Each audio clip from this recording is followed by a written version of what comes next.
Dre. You got me running, you got me running, got me running. Shake it, shake it, shake it, baby. Raise your hands up, raise them up.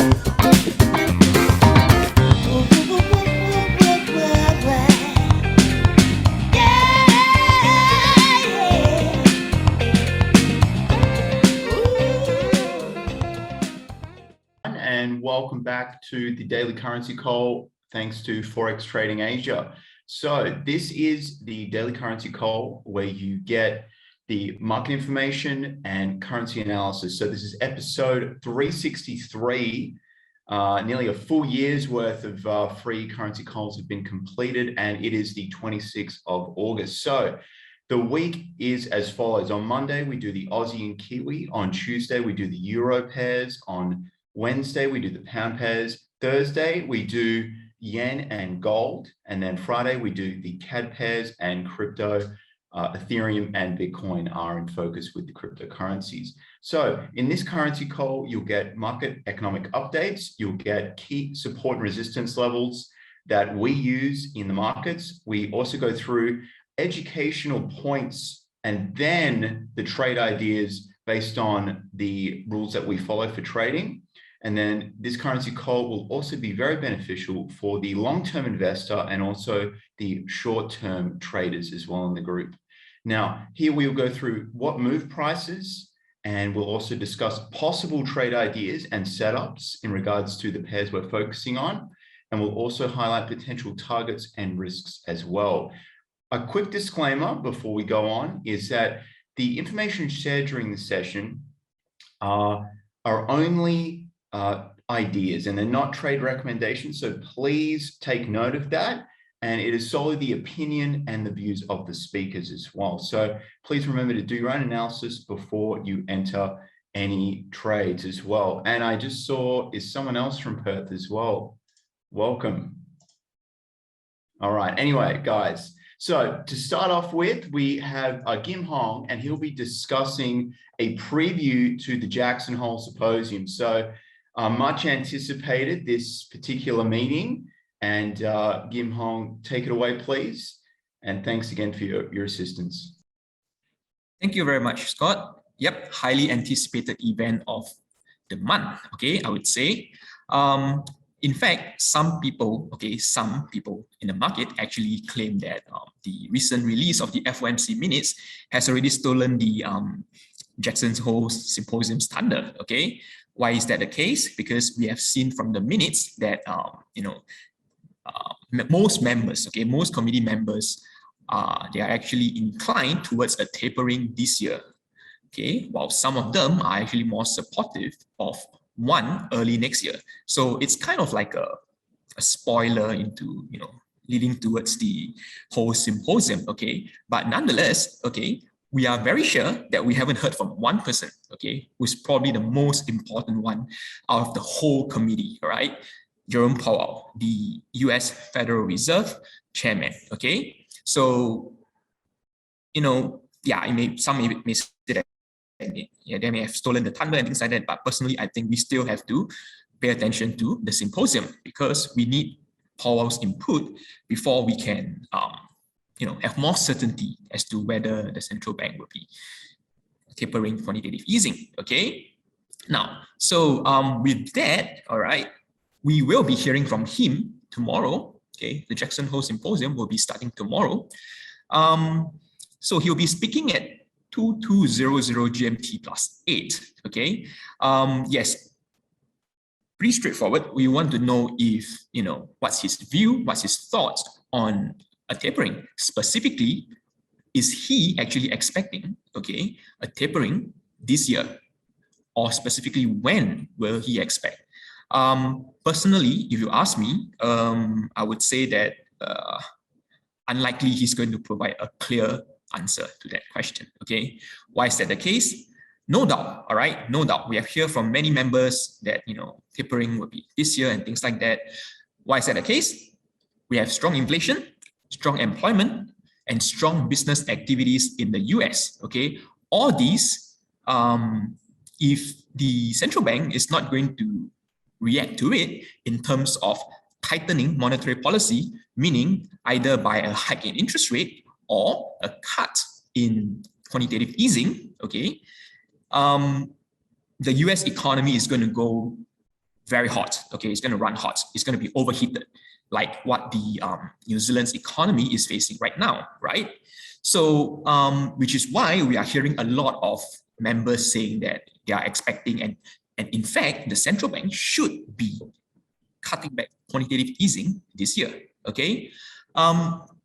With that, okay, why do I still feel that the Fed chair is unlikely going to give a clear-cut answer to the question of when tapering should be taking place? As you guys probably know, it's due to the Delta variant, COVID virus, right? Why is that? Ever since the rebound in the number of cases in the US in, I think, mid or end June, okay, it has been increasing. Even as of now, what we are speaking, okay, I just checked the data like 5 minutes ago. Yeah, the trend, the number of cases, infected cases is still rising. It's still on an uptrend, which is bad, okay? So what the central bank, what Powell specifically don't want to happen is to give a promise of a tapering, okay, a tightening in the monetary policy, only to have it revert back to, we're not going to do it anymore due to more potential lockdowns caused by the spike in cases, right? So, and actually, if you guys have been following Jerome Powell, okay, since his what do you call that, is elected into the as a Federal Reserve chair, I don't know, personally, I feel like Powell is a very, I would say, conservative kind of central banker from my perspective.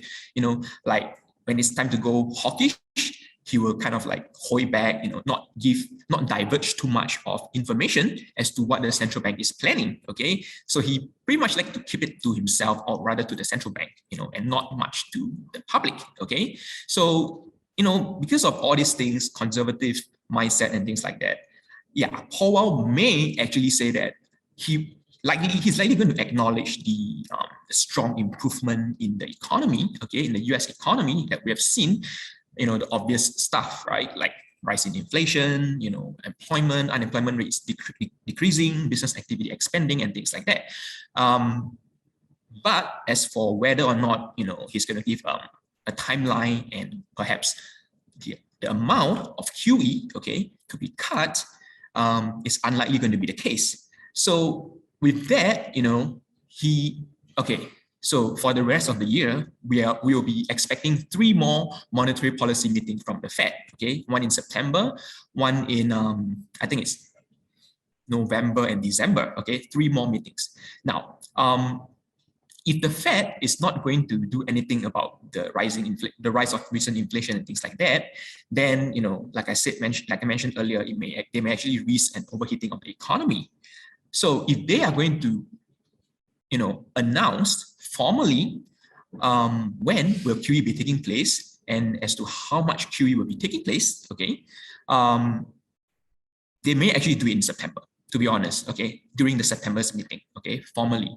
Why is that the case? Now, if you guys remember that, from time to time during their monetary policy decision, they always answer to the market saying that when it's time to cut QE, okay, when it's time to reduce QE, we will inform the public way ahead, okay, in advance. Okay, it's not going to be like, it's not going to be like the RBNZ, people expecting them to cut QE, and then all of a sudden, boom, we stop QE instead. They cannot afford to deliver such surprises to the market, as it will cause, I don't know, taper tantrum, chaotic market movement, price movements, and things like that. So they will definitely give us a heads up, like, I don't know how many months in advance, but it has to be way before, okay, the actual timeline, the actual date that the tapering will take place. So my take is that they will only be announcing it in September, during the September's meeting. So this time around, Jackson Hole, unlikely we are going to get a clear timeline from Powell himself, okay? But then, okay, I mean, if let's say we are not going to hear a clear message from the Fed chair, will the market still move? Of course, it's still going to be moving.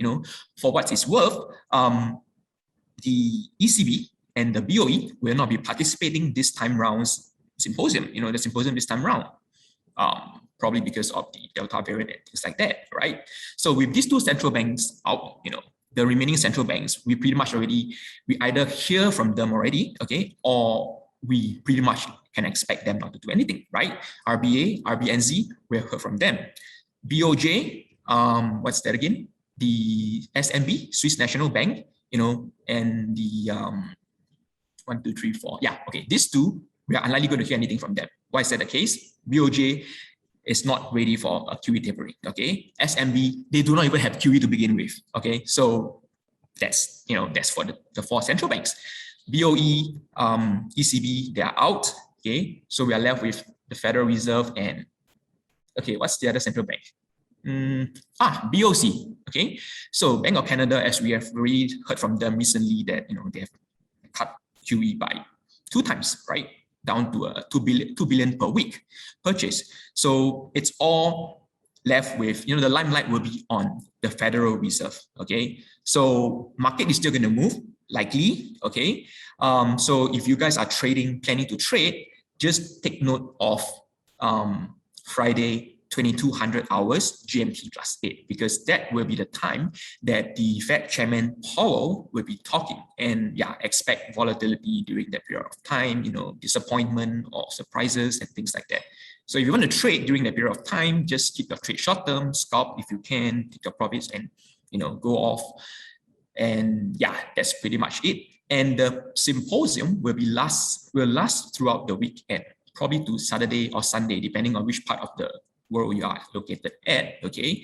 But whatever outcomes happens, okay, whatever turns out to be, whether or not the Fed, officially announce something or not, I will be updating you guys again on the following Monday, okay? Now, with that, do I have any other things to cover? Let me see. Yep, that's all I have for you guys right now. All right, with that, I'll hand it back to Scott. All right, Kim Hong, thanks so much for that. And just to refresh, I don't think there are any questions about that. There was busyness in the chat, but I don't think, if anyone does have any questions, feel free to write it in the chat as well.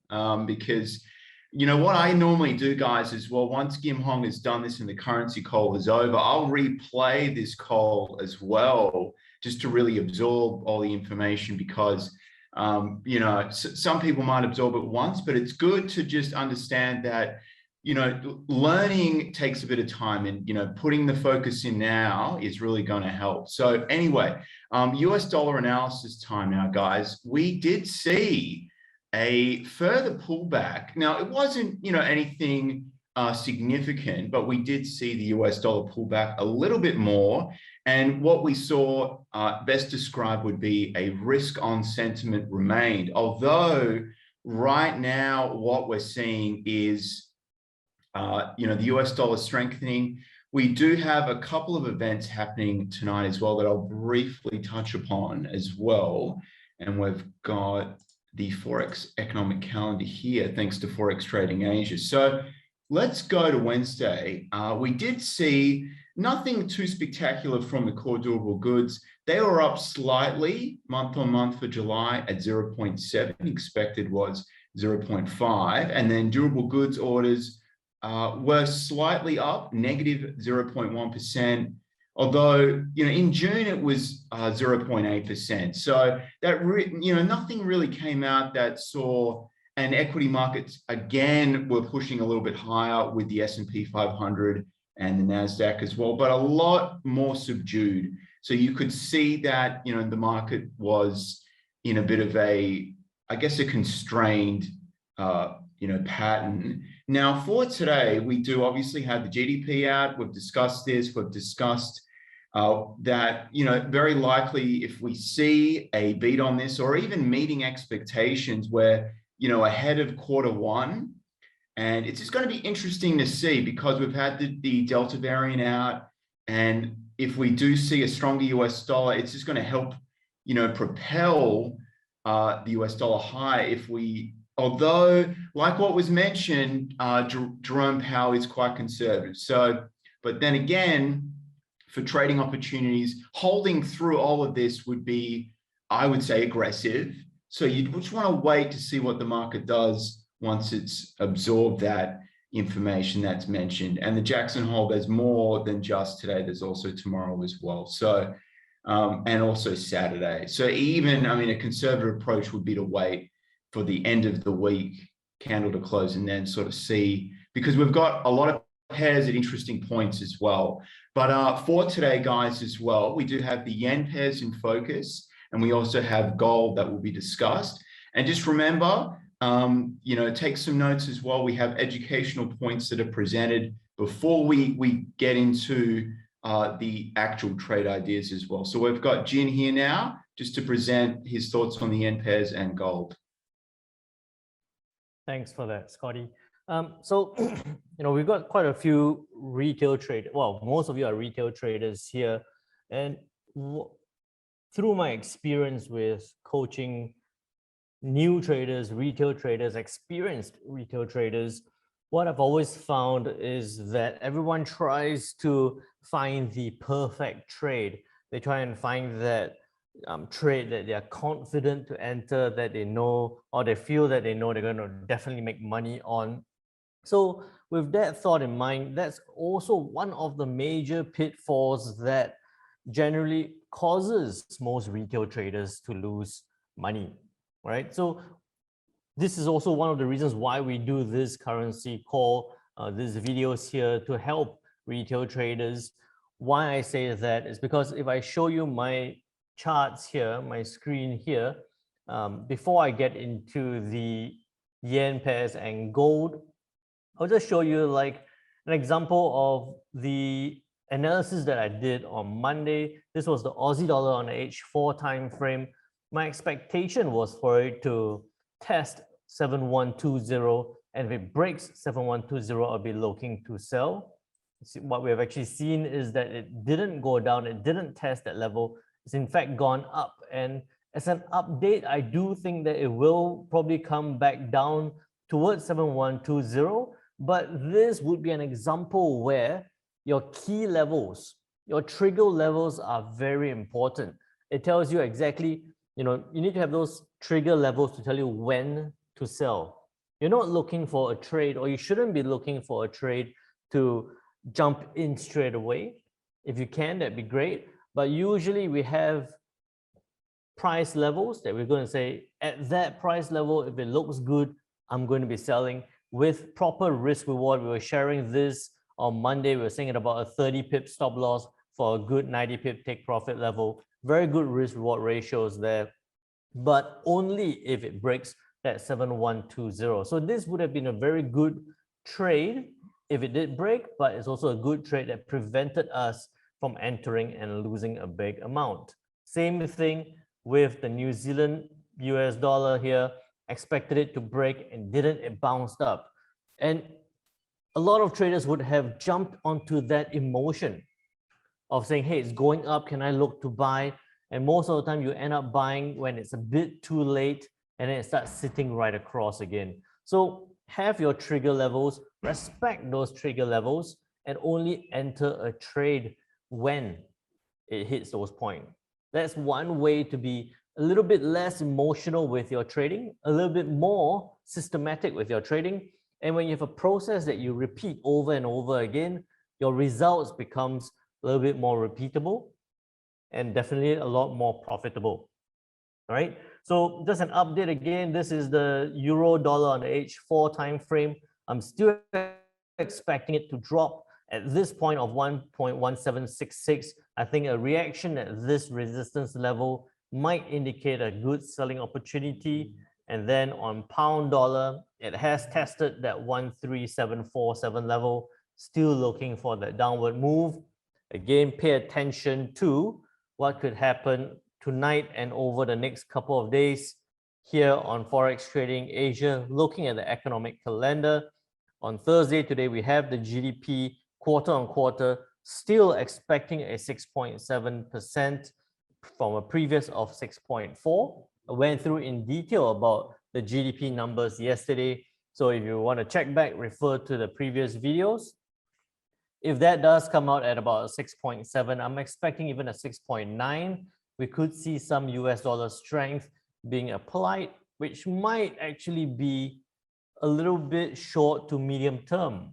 Why I say short to medium term is because this is followed up with the Jackson Hole Symposium. As Kim Hong has been sharing with you, if the talk of taper thus come around, or if an indication of possibly holding off on that tapering does come around, then we might see some further dollar weakness being applied. So you might see some strength on GDP, on the GDP release, and then followed with a little bit of weakness resuming because of what Fed Chair might be saying during the symposium. Following on from that, on Friday, we do have a bunch of US news and Powell speaking, Jackson Hole Symposium again, and consumer sentiment at 70.7%. So with all that put together, what this could mean on the US yen, to start off with, is that we might actually see that short-term dollar strength with possibly some dollar weakness coming around following from the symposium. So with that, I think that we might see this track lower. I might actually see it test that 109.76 level. Why I've drawn it past that point, it's similar to this week's low point, it's similar to last week's midpoint, and then over back to in late July where we saw it reacting to this level again. I think we might actually see this similar pattern being applied. So I think we might see it come down, test, rebound, and then after that, test lower again because of the symposium. So with that in mind, it might be to sit out and wait, unless it breaks below 109.76, then you could be looking for selling opportunities. Let's say about 109.60, below 109.60, you're looking to sell. You would have a good 30 pip stop loss for a very good 60 pip take profit level. You're looking at a 1:2 risk reward ratio towards the downside, driven because of that little bit of a GDP number and also Fed Chair speaking about on this during the symposium. If we anticipate that the US yen is going to be dropping below 109.76 towards 108.90, then on the euro yen, this actually looks like it might be setting up quite nicely. We've seen it gone up, test, and break above 129.13. At this point, it looks like it's tracing back down again. I think that it's going to test this support level. What I'll be looking for is for it to break below this level, being dragged down together with the US yen. So I think that we might be looking for selling opportunities below 128.99, below 128.99. Again, 30 pip stop loss for that 90 pip take profit level. You're looking at a 1:3 risk reward ratio. Bear in mind, trigger levels are very important. Price trigger levels are very important here. And I like this. This is probably one of the better setups that could be happening very, very soon. The pound yen on the H4 time frame, it has already tested that 151.38 level. It looks like it's rejecting that 151.38 level.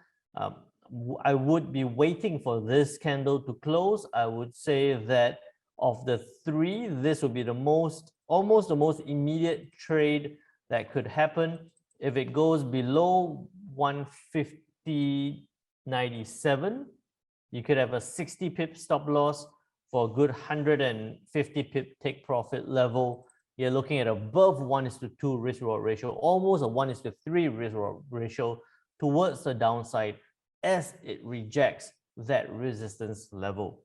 So all this is driven, all this analysis on the yen is driven by the expectation that we're going to see the US yen drop lower. We're going to see that US yen drop lower, driven by the talk about tapering from Fed Chair during the Jackson Hole Symposium.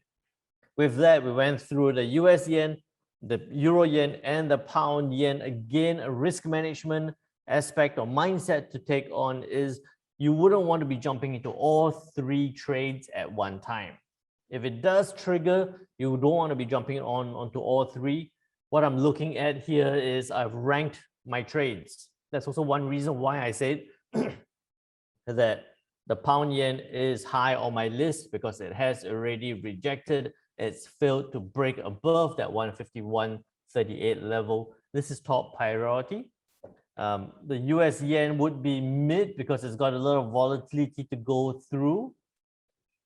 And then the euro yen will be the second one, as I see it track lower. If it does break below this point, then we could see it go possibly head towards a 128.08 level.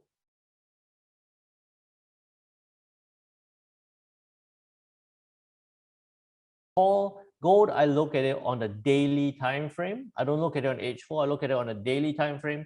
My views on gold will be a bit longer term. And in general, for gold, I'm not looking to trade it actively. For gold, I'm looking to take advantage of any drops. Any drops I'm looking to buy. I'm looking for buying opportunities rather than to trade both the upside or the downside. So on gold here, what I'm looking for is at this point, if it's going to break below below 1777, at this level, if it even comes below 1763, I would anticipate that we're going to see gold track lower. I don't think it will go all the way down to 1667 at this point. I think it's going to track lower, possibly towards the 1727 level, which might at that point represent a good buying opportunity. So what I would suggest for gold here on a daily time frame is nothing to do at this point in terms of looking for buying opportunities. We'll look for that retracement. We'll let that retracement happen. We'll look for rebound before identifying a buying opportunity. So with that, I'll take that line away. And with that, I'll hand it back to Scott as well. All right. Thanks so much, Jin, as well, for especially what was important there, guys, was understanding not to overly expose yourself to one currency pair as well. So, you know, make sure you take note of what was mentioned in regards to the rankings as well, because it's quite important to make sure you have a trade plan, but also respect what else is going on in the market and not just get, you know, I guess simply put, too greedy. So last night in the LCMS Traders Club, Daniel took the 9 p.m. call on the Wednesday nights. It was a live trading call. So Daniel, if you could, just run us through what happened, if any trades took place, and what the LCMS Traders Club is all about. Yeah, sure, Scott. Yeah, so yesterday, you know, LCMS Traders Club had live trading sessions at 9 p.m. You know, every week we have it at 9 p.m. sessions.